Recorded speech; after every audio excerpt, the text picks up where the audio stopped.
میزان نیوز کے ساتھ میں ہوں مدیحہ عظیم۔ ہیڈلائنز آپ نے جانی، بڑھتے ہیں خبروں کی تفصیلات کی جانب۔ صدر ریاست سردار محمد مسعود خان نے کہا کہ پاکستان کو اپنے اصولی موقف پر قائم رہنا چاہیے کہ بھارت کے ساتھ بات چیت صرف اسی صورت میں ہوگی جب وہ مقبوضہ کشمیر کی 5 اگست 2019 سے پہلے والی پوزیشن بحال کرے گا۔ آزاد کشمیر سردار محمد مسعود خان نے کہا کہ پاکستان کو اپنے اصولی موقف پر قائم رہنا چاہیے کہ بھارت کے ساتھ بات چیت صرف اسی صورت میں ہوگی جب مقبوضہ کشمیر کی اگست 2019 سے پہلی والی پوزیشن بحال کرے گا۔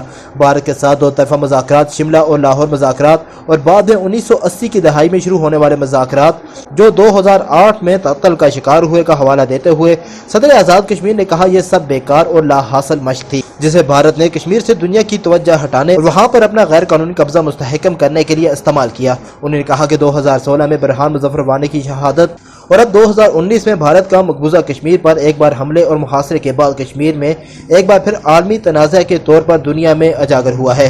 50 سال کے بعد اقوام متحدہ کی سلامتی کونسل میں یہ مسئلہ زیر بحث آیا۔ برطانیہ، یورپ کی پارلیمان اور امریکی کانگریس میں بار بار اس کی باز گشت سنائی دی۔ چیئرمین معائنہ عمل درآمد کمیشن زاہد امین کاشف نے میزان نیوز سے گفتگو کرتے ہوئے کہا کہ کوہالہ پروجیکٹ کو اسمبلی میں لایا جائے اور اس منصوبے کی شفافیت کو عام عوام کے سامنے لایا جائے۔ Kohala hydro electric power project اور اس میں مختلف آراء ہیں اور ان سے نبٹنے کے لیے اس کا بہترین حل یہی ہے کہ ہم نے جو حال ہی میں ہماری حکومت نے جو اسلام آباد میں معاہدہ کیا ہے اس کو ہمارا جو عبوری آئین ہے اس کے اندر آئینی تقاضا ہے کہ ہم اسے قانون ساز اسمبلی کے اندر لے جائیں۔ ظاہر ہے پھر اس کے بعد بحث کے بعد وہ کیبنٹ پہ جائے گا، اس سے ایک مسلمہ دستاویز کی شکل ہو جائے گی۔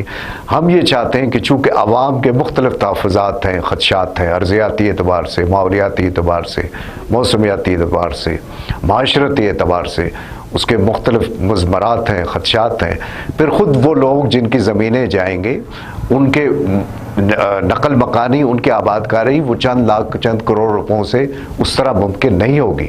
انہیں جو متبادل پانی مہیا کرنا ہے پینے کا وہ ممکن نہیں ہوگا۔ ہمیں نیلم جیلم میں اس بارے میں بڑا تلخ تجربہ ہوا ہے۔ تو ان تمام باتوں کو پیش نظر رکھتے ہوئے ہم یہ چاہتے ہیں ملکی سالمیت کے لیے، ملکی بقا کے لیے منصوبہ جات ہوں، پن بجلی منصوبہ جات ہوں، مگر ہم یہ بھی چاہتے ہیں کہ جو ریاست ہے، جو اس کے حقوق ہیں، جو اس کا وقار ہے، جو اس کے لوگ ہیں، جو اس کی عوام ہے، اس کا بھی خیال رکھا جائے۔ اس کا بہترین فورم ہے کہ اس سارے معاملے کو قانون ساز اسمبلی کے اندر لایا جائے۔ مجلس شورا مہاجرین جموں کشمیر کا فلسطین اور کشمیر کے محصور مسلمانوں سے ہاتھ کی زنجیر بنا کر یکجہتی کا اظہار کیا۔ اس موقع پر مقررین نے کہا کہ فلسطین میں جاری ظلم و ستم پر عالمی برادری کی خاموشی لمحہ فکریہ ہے۔ مجلس شورا مہاجرین جموں کشمیر کا ایک اہم اجلاس مظفر آباد مہاجر کے مانک پئیاں میں نائب امیر چودھری جاوید لولابی کے گھر منعقد ہوا۔ اجلاس میں کشمیر اور بالخصوص فلسطین کی موجودہ صورتحال پر شدید غم و غصے کا اظہار کیا گیا۔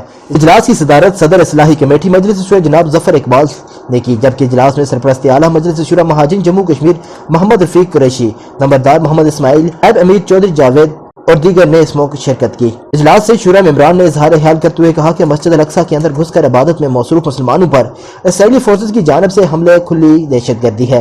اقوام متحدہ فلسطین پر اسرائیلی حملے کا نوٹس لے، کشمیر اور فلسطین کی آزادی جہاد سے ہی ممکن ہے۔ مسجد الاقصی پر اسرائیلی دہشت گردانہ حملے قابل مذمت ہے۔ اجلاس کے شرکاء کا کہنا تھا کہ مظلوم فلسطینیوں پر ہونے والے مظالم کی جتنی بھی مذمت کی جائے کم ہے۔ ضلع مظفر آباد کے چند نوجوانوں نے دہاڑی دار اور مزدور طبقہ میں عید راشن تقسیم کیا۔ نوجوانوں نے گھر گھر جا کر مستحقین افراد تک راشن پہنچایا تاکہ وہ لوگ بھی عید کی خوشیوں میں برابر کے شریک ہو سکیں۔ بسم اللہ حمد و ثنا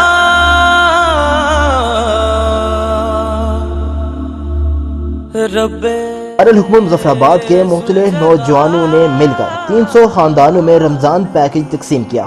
رمضان پیکج کے بعد عید پیکج بھی غریب نادار لوگوں میں تقسیم کر دیا گیا۔ یہ پیکج دارالحکومت مظفر آباد کے چند نوجوانوں پر مشتمل دوستوں نے اشیاء خوردنوش کی ضروری چیزوں سے یہ پیکج بنایا اور غرباء میں تقسیم کیا۔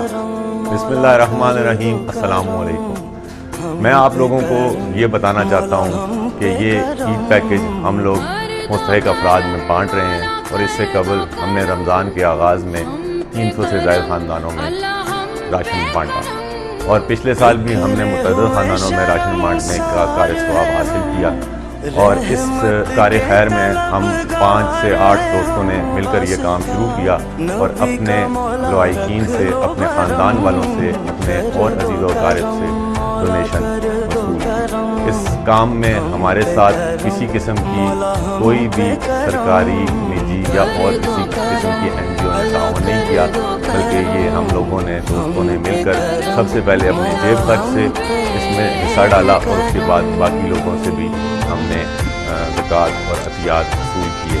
یاد رہے کہ گزشتہ سال بھی انہی نوجوانوں نے لاک ڈاؤن کے دوران 1000 سے زائد خاندانوں میں رمضان اور عید پیکج تقسیم کیا۔ گزشتہ روایات کو برقرار رکھتے ہوئے اس سال بھی 300 سے زائد خاندانوں میں فوڈ پیکج اور عید پیکج تقسیم کیا گیا۔ الحمدللہ آج ہماری عید پیکنگ کمپلیٹ ہو چکی ہے۔ اس سے پہلے ہم نے الحمدللہ رمضان راشن ڈسٹریبیوشن کا انعقاد کیا تھا، جس کے اندر ہم نے متعدد افراد میں راشن تقسیم کیا ہے۔ وہ اسپیشلی ہم نے ان لوگوں کے لیے یہ انتظام کیا تھا جو لوگ دہاڑی دار طبقہ ہے، اس کے علاوہ مخنثین ہیں ہمارے، اس کے علاوہ دہاڑی دار طبقہ جو کسی سے مانگ نہیں سکتا، جو اسٹریٹ پوش حضرات ہیں، ان لوگوں کے لیے ہم نے اس کا انعقاد کیا تھا۔ شیخ نے نوجوانوں کی اس کاوش کو سراہتے ہوئے انہیں خراج تحسین پیش کیا اور کہا کہ ایسے نوجوانوں کی حوصلہ افزائی کرنے کے لیے قوموں میں ان کی مدد بڑھ چڑھ کر کی جائے۔ آزاد کشمیر میں لاک ڈاؤن چوتھے روز میں داخل، ضلع مظفر آباد میں تمام تجارتی سرگرمیاں بند، پولیس کا جگہ جگہ پر ناکے اور گشت، متعدد جگہوں پر SOPs کی خلاف ورزیاں بھی جاری۔ مزید تفصیلات بتا رہے ہیں مظہر خان اپنی اس رپورٹ میں۔ آزاد کشمیر میں لاک ڈاؤن چوتھے روز میں داخل، ضلع مظفر آباد میں تمام تجارتی سرگرمیاں بند، پولیس کا جگہ جگہ پر ناکہ اور گشت، انتظامیہ کی جانب سے تاجروں کو سختی کے ساتھ SOPs پر عمل درآمد کروایا جا رہا ہے۔ ہم بعض مقامات پر SOPs کی خلاف ورزیاں بھی جاری ہیں، جنہیں موقع پر موجود پولیس اہلکاران نے چالان یا وارننگ کر کے چھوڑ دیا۔ اس موقع پر تاجروں نے کہا کہ حکومت کو لاک ڈاؤن لگانے سے پہلے تاجروں کے متبادل کام کا بھی سوچنا چاہیے۔ پچھلے 2 سال سے مدینہ مارکیٹ کے تاجر بے بسی کی تصویر بنے ہوئے ہیں۔ یہ لاک ڈاؤن مظفر آباد میں پورا شہر سوائے مدینہ مارکیٹ کے پورا شہر کھلا ہوا ہے۔ ایک بات، مدینہ مارکیٹ کے تاجروں کو کیا قصور ہے؟ یہاں پہ سب سے زیادہ ایڈوانس ہیں، سب سے زیادہ کرائے ہیں، کون دے گا؟ آج 2 سال ہونے لگے مدینہ مارکیٹ کے تاجروں کو اس کرونا کی وبا سے لڑتے لڑتے۔ SOPs یہاں پہ سب سے زیادہ ہے، پورے شہر میں کہیں بھی SOPs اتنی نہیں ہے جتنی مدینہ مارکیٹ میں SOPs ہے۔ پھر بھی مدینہ مارکیٹ کے ساتھ جو ہے ستلی ماں جیسا سلوک کیا جا رہا ہے۔ یہاں پہ تاجروں کو ساتھ جو ہے نا ابھی حال ہی میں کرائے ان کے اوپر چڑھ گئے، دکانوں کے کرائے کدھر سے دیں گے، بچوں کی فیسیں کدھر سے دیں گے، یہ ملازموں کی تنخواہ کدھر سے دیں گے، ہائے روز تاجروں کی تذلیل کی جا رہی ہے۔ چونکہ گورنمنٹ نے بہت پہلے اناؤنس کر دیا تھا، احتیاط کے حوالے سے یہ بہت ضروری بھی ہے، لیکن تاجر اور دیہڑی دار طبقہ اس سے بہت زیادہ متاثر ہے۔ اس وقت اپر اڈا میں بھی سینکڑوں مزدور جو ہیں وہ اپنی روزی روٹی کے لیے عید کے ان دنوں میں پریشان ہیں۔ میں سمجھتا ہوں کہ لاک ڈاؤن سے پہلے گورنمنٹ کو اس کے لیے ایسی اسٹریٹجی بنانی چاہیے تاکہ جو غریب لوگ ہیں ان کا گزارا ہو سکے، اور رمضان کے موقع میں خصوصی طور پہ اس کا اہتمام کیا جانا بہت ضروری تھا۔ اس لاک ڈاؤن کی وجہ سے متعدد دیہڑی دار طبقہ بھی عید کی خوشیاں منانے سے رہ گیا۔ کیمرہ ٹیم کے ساتھ مظہر خان، میزان نیوز، مظفر آباد، آزاد کشمیر۔ میزان نیوز سے فی الوقت اتنا ہی۔ مزید خبروں اور اپڈیٹس کے لیے وزٹ کیجیے میزان نیوز مظفر آباد۔